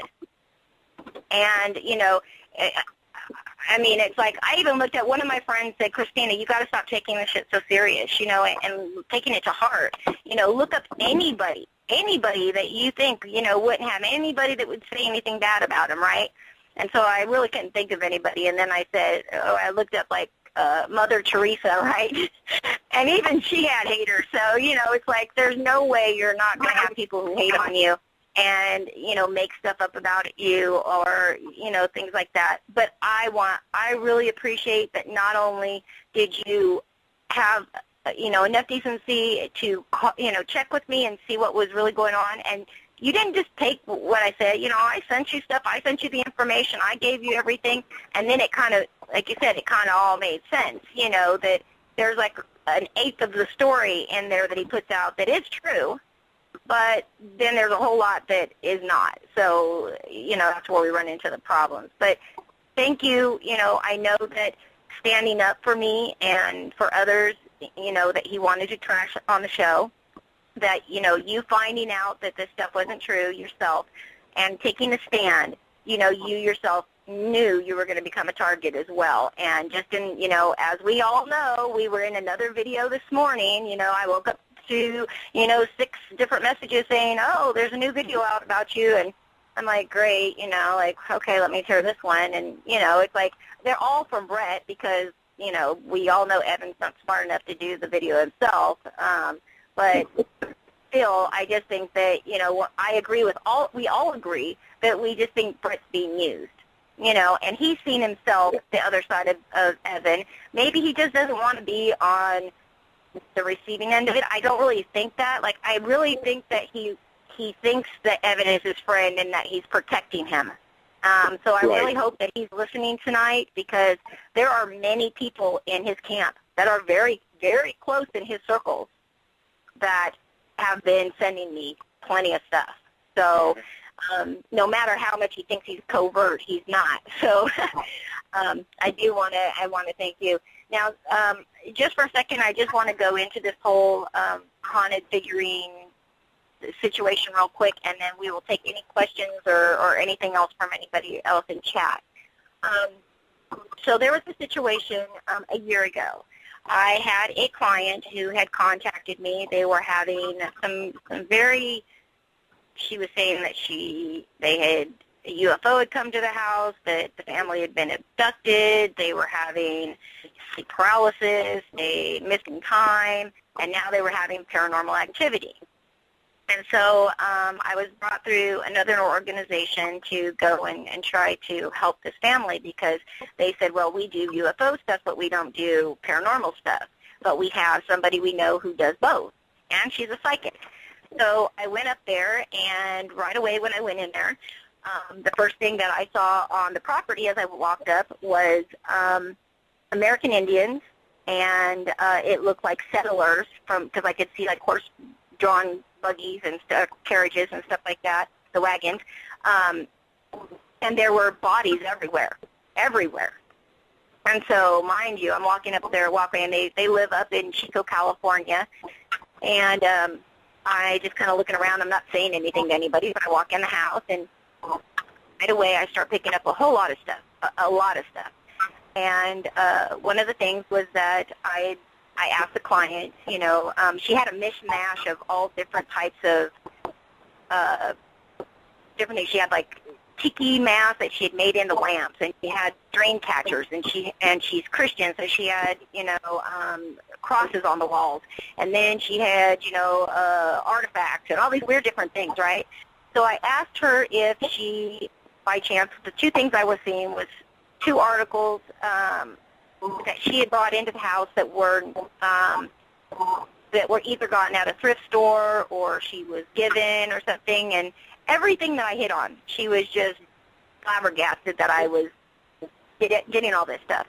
So she says, yes, I actually got 2 things recently.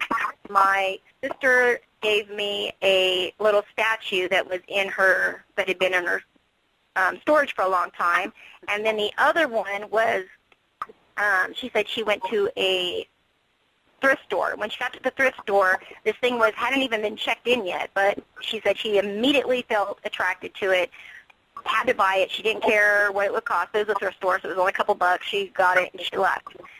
And I said, well, as soon as she went and got them, and as soon as I picked them up, like, the energy I was getting off them was horrible. I mean, horrible. And so I put them down, and I actually put them down, and I turned them to not look at me. And as we were talking, one of my investigators was there, and she actually started taking pictures. And these things actually turned back and were looking at me as we were sitting there talking. Nobody moved. Nobody got up. Nobody left. We were there a couple hours talking. So I said, well, one of the things, I think is there's something with the land. I know that. And I said, I see like dead Indians and settlers everywhere. And she goes, oh yeah, this is a very well-known, there's a history here of, it was some past there that, the Indians and the settlers had a massacre at. And so our property was right in that line.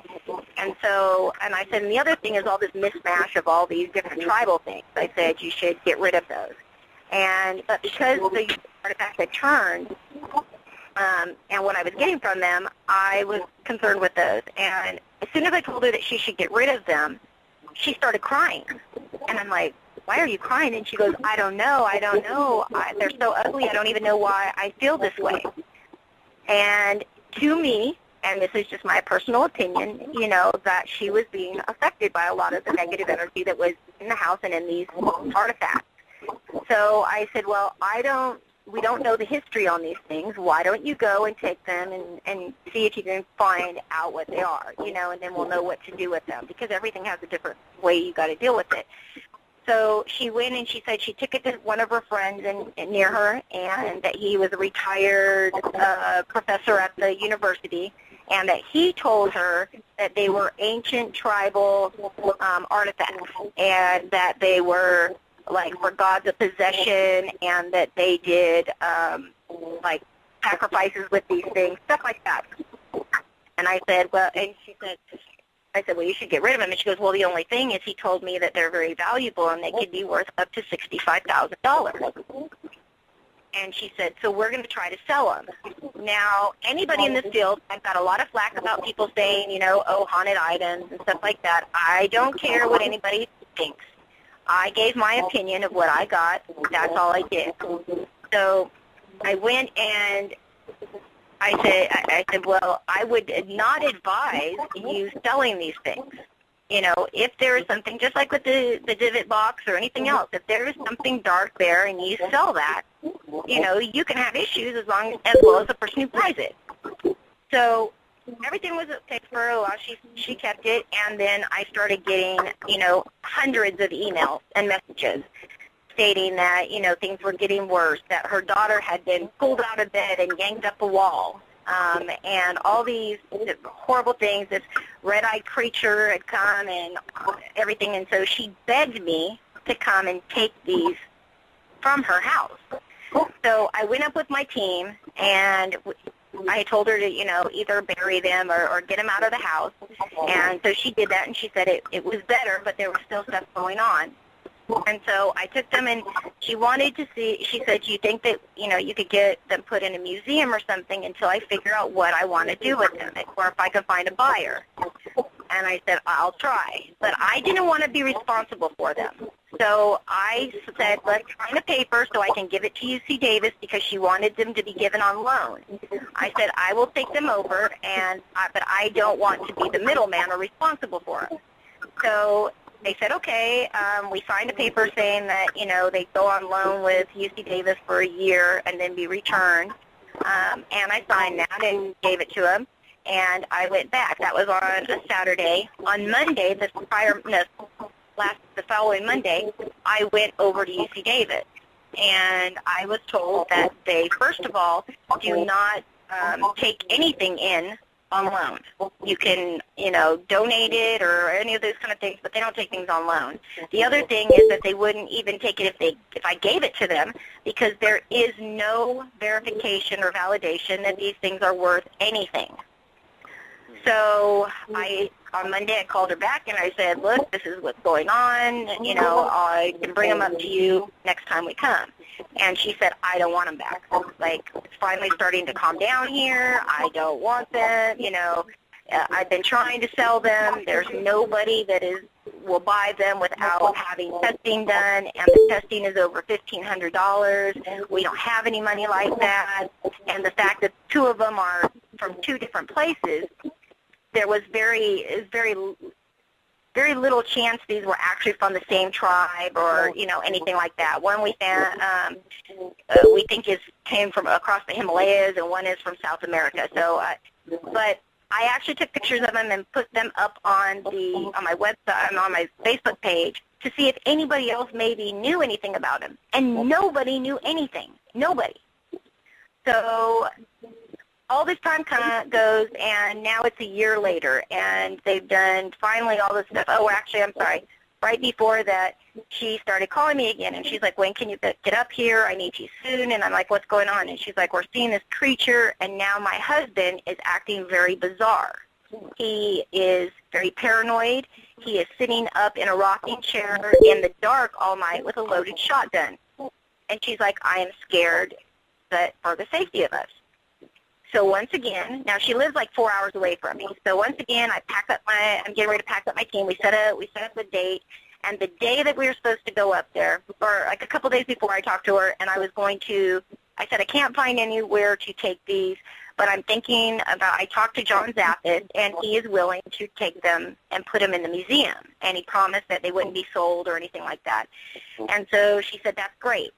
But John as well wanted to get verification. So the shaman that helped us out on this case had told me that there was a university or a place in San Francisco that I could go to. It's just a few hours away from me, and that they could do the testing for us, and he had a good friend there and might be able to get it done for free. So we were going to take it there and then send it out to John. The day of the actual case, when we were supposed to go there, all of a sudden I get a message from the husband saying, when you come today, I want you to bring the part of the figurines. I know, he says, I know what you told us and you warned us, but we want them anyway. We might have a buyer. Well, it kind of pissed me off because I've been trying to get these damn things back for a year because they're causing havoc in my own house. My doors, my deadbolts were unlocking at night at 3 in the morning, and my doors were opening. There was many people who saw this happen, team members. So I said, well, I thought that it could be, that there's an attachment, and it's not unheard of, and it's not normal or unnormal for somebody who has an attachment to something that right before you're about to go and get rid of everything, they'll try to get back to the one place that they were from. And so I said, well, I would love to do that, but I've already sent them off to the museum. And so he said, oh. And I said, well, if you want them, I will get them back. I said, and I'll send them to you. But if you're going to do that, my team's not coming out. Because it didn't make any sense to go out and do a full land cleansing and the house cleansing and all these things and then introduce these things back into the house. So I said, you've got the option. And they said, just come. So when I got there, I felt bad because I had lied. And so I said, all right, well, I'm going to go ahead and just go and try to deal with them. When I get there, I tell them the truth, and I said, look, I haven't sent it. I think that, this is why it was wanting to come back and all this kind of stuff. If you still want them, I will send them to you. We'll just leave, because I just felt bad. And when I did that, they said no. Just send it to them. All I need is for you to send them out, to the museum. I just want them to be somewhere where they won't hurt anybody. So I did that. We did the cleansing. We did the land cleansing. And for the next 3 weeks, this woman and her husband and her family flooded my page with, I was sent from God, to help their family, all this kind of stuff. I was an angel. And all of a sudden, the next thing I know, 3 weeks later, I get another message. And they said, hey, we're coming. We need to know where you live at because we're coming to get those artifacts because we found somebody who will buy them for $100. And I said, I'm not sending them back. We've already went through this, right? You guys already told me to get rid of them, and that we're not doing this. And he said, well, if you don't do that, then I am going to go to the police today, and I'm going to say you stole them. Don't you remember the paper you had signed? And I said, look, you already know that, and my team was there when you told us that you didn't want them back and for me to send them to the museum. So screw you, I'm not doing this, and don't threaten me. Well, they started spamming everywhere. They contacted everybody on my Facebook list, my family, my friends, colleagues, everything, saying I had stolen them, and it went from I stole them, and I had went on the run because the police were looking for me. Then they said that I was on probation here in Sacramento for a DUI, and so I had violated probation. They were coming after me, which once again is not true. And then it went to the newest one that they put on Work Paranormal, which is where Evan got his little stuff from, saying, that watch out for Christina George, she stole it. And now she adds, because I've got all this copied, and screenshots of all of her stories. Now she says that not only did I go in, I stole them, and that then when I stole them, I also asked with my team there if she had any valuable coins or any coins or any valuables that I could have. And I'm like, really? Like, that didn't, I'm like, people aren't even going to believe this shit. Well, nobody believed it except for Evan, because, of course, he was Googling me trying to find anything he could find, and he found only 2 things on the Internet, and on over 300 pages, which was the crap my sister put on ripoff.com a few years ago, and this crap with my client.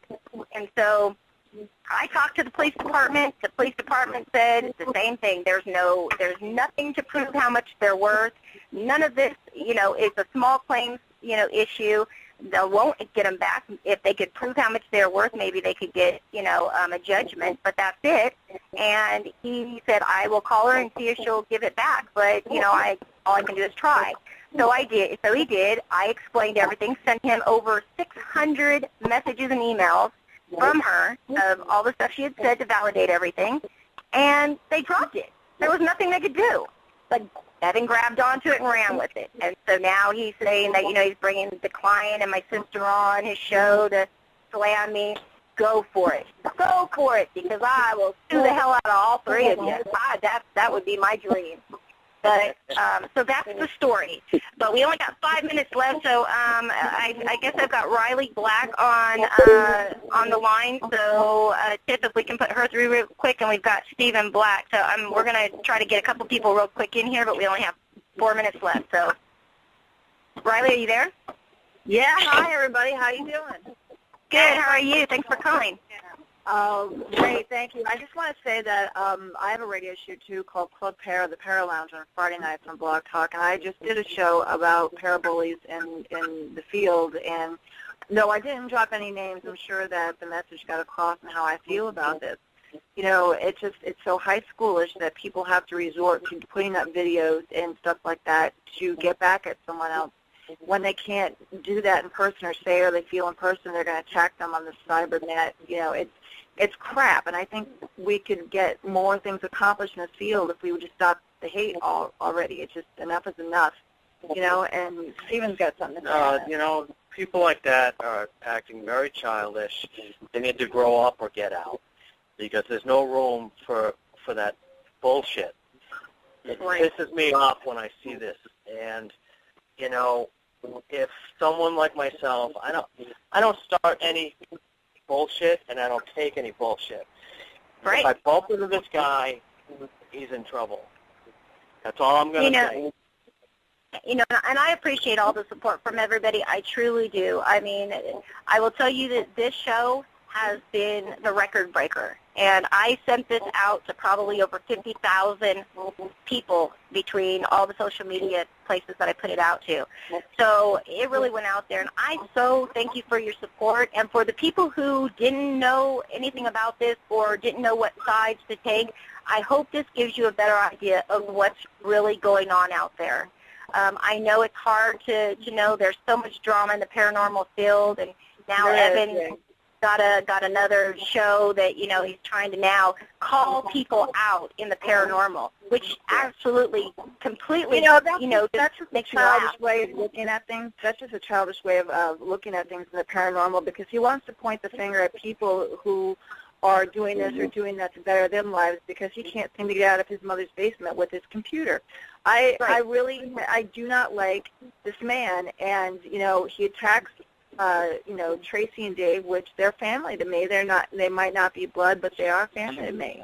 Right. And, and I've never met you before, but we've been friends on Facebook, and, you have been always so nice to me. So when I see these videos that go up, it just infuriates me that I feel that I have to scold him as a child for doing stupid crap like this.